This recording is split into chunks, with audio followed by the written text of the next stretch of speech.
మైలురాయికి రంగులెందుకు, ఊరెళ్తుంటే ఇంకెంత దూరం అబ్బా అంటూ మైలురాయిని చూసిన ప్రతిసారి అనుకుంటూ ఉంటాం. కాస్త ముందుకెళ్ళాక దగ్గరికొచ్చేశాం అని మళ్లీ దాన్ని చూసే సంతోషపడుతుంటాం. అయితే ఈ మైలురాళ్ల కిలోమీటరు నంబరుతో పాటు పై భాగంలో వివిధ రంగులేసి ఉంటాయి. మీరెప్పుడైనా గమనించారా?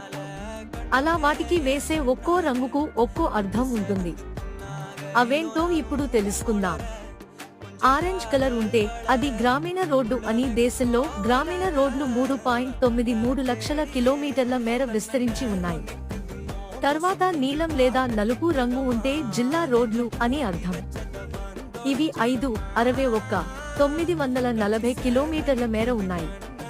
అలాగే ఆకుపచ్చ రంగు ఉంటే రాష్ట్రంలోని ప్రధాన నగరాలను కలుపుతూ నిర్మించే రోడ్లు ఇవి.